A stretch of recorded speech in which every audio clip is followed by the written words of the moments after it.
Perkenalkan, nama kakak Pratiwidi Andini dari Universitas Islam Makassar, Fakultas Keguruan dan Ilmu Pendidikan, Program Studi Pendidikan Guru Sekolah Dasar, NIM 1908014065 dari kelas PGSD A2.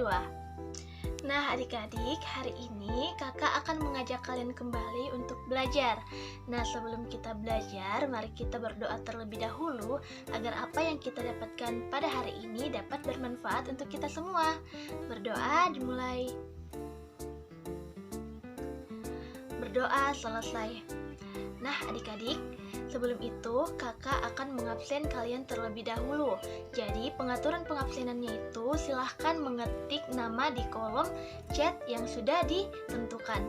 Nah selanjutnya, sebelum kita melangkah ke pembelajaran, kakak akan bertanya kepada kalian terlebih dahulu. Apakah kalian masih ingat tentang pembelajaran kita minggu lalu? Oke, pembelajaran kita minggu lalu adalah mengenai sistem pernafasan pada hewan. Jadi, pembelajaran kita pada hari ini yaitu sistem pernafasan pada manusia. Jadi, materi kita hari ini yaitu tema 2, udara bersih bagi kesehatan, subtema 1, cara tubuh mengolah udara bersih, dan kegiatan pembelajaran 2. Adapun tujuan pembelajaran kita hari ini yaitu peserta didik mampu mendeskripsikan organ-organ pernafasan pada manusia, peserta didik mampu menjelaskan bagan cara kerja organ pernafasan manusia, peserta didik mampu menyebutkan informasi terkait dengan pertanyaan apa, di mana, kapan, bagaimana, mengapa, dan siapa, peserta didik menyajikan hasil tugas kalimat tanya, peserta didik mampu menjelaskan ciri-ciri lagu bertangga nada mayor, peserta didik mampu bermain alat musik sederhana. Jadi itulah tujuan pembelajaran kita hari ini.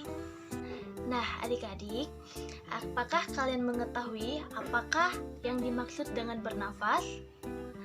Nah, bernafas adalah suatu kegiatan manusia memasukkan udara atau oksigen ke dalam tubuh dan mengeluarkan yang disebut karbon dioksida, uap air, dan energi.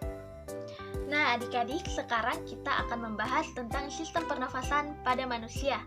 Adik-adik silahkan membuka buku temanya dan perhatikan pada halaman 13. Di sana ada tabel yang berisi bacaan tentang sistem pernafasan pada manusia. Manusia bernafas untuk memasukkan udara ke dalam tubuh, udara yang mengandung oksigen. Oksigen dibutuhkan untuk mengubah energi dari makanan. Energi itu yang menggerakkan seluruh proses kehidupan yang sangat penting pada tubuh. Nah, selanjutnya terdapat organ pernafasan manusia. Organ pernafasan yang pertama yaitu hidung. Udara masuk melalui lubang hidung ke dalam rongga hidung. Di dalam rongga hidung terdapat rambut-rambut pendek dan tebal untuk menyaring dan menangkap kotoran yang masuk bersama udara. Selain disaring, udara yang masuk dilembabkan oleh selaput hidung. Nah, selanjutnya yaitu faring. Faring merupakan persimpangan antara saluran pernafasan pada bagian depan dan saluran pencernaan pada bagian belakang. Sistem organ selanjutnya yaitu laring. Laring atau tekak atau jakun terdapat di bagian belakang faring. Laring terdiri atas 9 susunan tulang rawan berbentuk kotak. Selanjutnya yaitu trakea atau batang tenggorokan. Pada trakea terdapat jaringan yang disebut silia yang akan bergerak dan mendorong keluar debu-debu dan bakteri yang masuk. Nah, sekarang kita beralih ke bronkus. Bronkus merupakan percabangan dari trakea serta terdiri atas bronkus kiri dan bronkus kanan. Nah, kemudian ada yang dinamakan dengan bronkiolus. Bronkiolus merupakan percabangan dari bronkus. Nah, adik-adik, sekarang kita beralih ke alveolus. Alveolus terdapat di dalam paru-paru, merupakan tempat terjadinya pertukaran oksigen dan karbon dioksida. Alveolus dikelilingi kapiler-kapiler darah. Alveolus berbentuk seperti buah anggur, seperti gambar yang kakak sudah tayangkan di layar kalian. Sekarang coba kalian perhatikan gambar paru-paru berikut dan coba perhatikan bagian dari paru-paru tersebut dari keterangan yang ada di bawah gambar.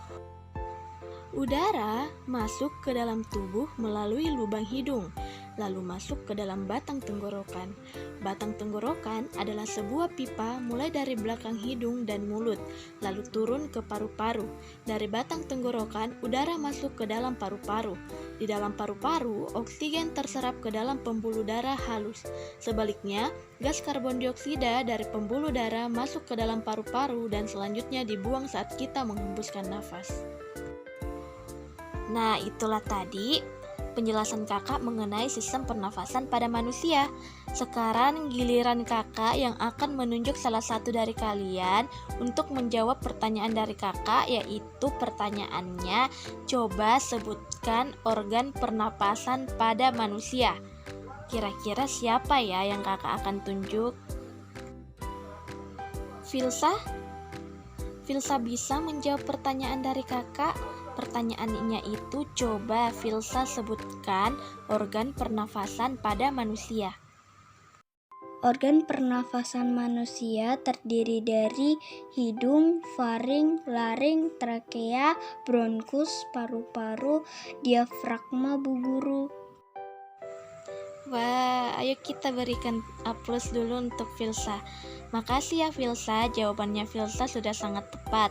Jadi itulah tadi organ pernapasan pada manusia yang sudah disebutkan oleh Filsa. Nah, sekarang kakak menayangkan video cara membuat model sederhana organ pernafasan manusia. Adik-adik sekarang tugasnya, coba adik-adik perhatikan alat dan bahan yang digunakan untuk membuat model sederhana organ pernafasan manusia serta cara pembuatannya. Setelah pembelajaran ini selesai, adik-adik mempunyai tugas untuk membuat model sederhana organ pernafasan manusia menggunakan alat dan bahan yang telah adik-adik lihat dari video tersebut. Nah, setelah selesai, adik-adik bisa foto bersama dengan model sederhana organ pernafasan manusia yang kalian telah buat dan silahkan mengirimkan ke WA pribadi kakak ya. Nah, bagaimana adik-adik? Apakah kalian sudah paham mengenai sistem pernafasan pada manusia? Semoga kalian bisa memahami penjelasan dari kakak tadi ya. Nah, adik-adik, dari tadi kita sudah sama-sama membaca bacaan mengenai sistem pernafasan pada manusia. Sekarang saatnya kalian membuat pertanyaan menggunakan kata tanya apa, kapan, di mana, bagaimana, dan mengapa, yang sebanyak-banyaknya ya. Nah, setelah membuat pertanyaan, tentunya kalian juga harus menuliskan jawabannya. Tuliskan pertanyaan dan jawaban kalian dalam bentuk tabel seperti yang ada di buku tema kalian. Semangat untuk mengerjakan tugasnya. Nah, adik-adik, sekarang kakak ingin bertanya lagi kepada kalian. Kalian tahu tidak kegiatan apa yang berkaitan dengan sistem pernafasan? Kalau seperti itu, ada tidak di sini yang suka bernyanyi? Wah, tentunya semuanya suka ya dengan bernyanyi. Jadi, salah satu kegiatan yang berkaitan dengan sistem pernafasan yaitu bernyanyi. Agar nyanyian kita indah didengar, enak didengar oleh orang banyak, tentunya kita harus mengatur pernafasan serta memperhatikan tangga nada dari lagu yang kita nyanyikan ya. Sekarang kita akan membahas tentang tangga nada. Tangga nada merupakan susunan berjenjang. Misalnya do, re, mi, fa, sol, la, si, do. Dalam seni musik ada jenis tangga nada diatonis. Tangga nada diatonis terdiri atas 8 nada. Tangga nada diatonis dibagi lagi menjadi 2 jenis, yaitu tangga nada mayor dan tangga nada minor. Tangga nada diatonis mayor memiliki interval 1-1-2-1-1-1-1-2-1. Coba kalian perhatikan lagu yang kakak tampilkan di layar. Kalian tentunya tidak asing lagi dengan judul lagu Hari Merdeka. Nah, jadi tugasnya kalian, silahkan kalian membuat video dengan menyanyikan lagu Hari Merdeka dengan memperhatikan tangga nadanya. Kalian bisa mengirimkan video kalian ke grup WA ya adik-adik. Nah, adik-adik, mungkin hanya itu ya penjelasan dari materi kita pada hari ini. Semoga materi tersebut dan penjelasan kakak dapat menambah wawasan untuk adik-adik. Jadi, selanjutnya kakak akan memberikan kesimpulan mengenai pembelajaran kita pada hari ini. Jadi, kesimpulannya yaitu bernafas merupakan kegiatan memasukkan udara atau oksigen dan mengeluarkan karbon dioksida. Organ pernafasan sendiri itu terdiri dari hidung, faring, laring, trakea, bronkus, bronkiolus, dan alveolus atau sering disebut dengan paru-paru. Nah, selanjutnya kegiatan yang berkaitan dengan sistem pernafasan yaitu bernyanyi. Nah, di dalam bernyanyi tentunya kita harus memperhatikan tangga nada. Tangga nada itu sendiri merupakan susunan yang berjenjang. Contohnya seperti do, re, mi, fa, sol, la, si, do. Nah, mungkin hanya itu ya yang bisa kakak simpulkan pada pembelajaran kita hari ini. Kurang lebihnya kakak mohon maaf. Kakak tutup pembelajaran hari ini dengan ucapan alhamdulillah.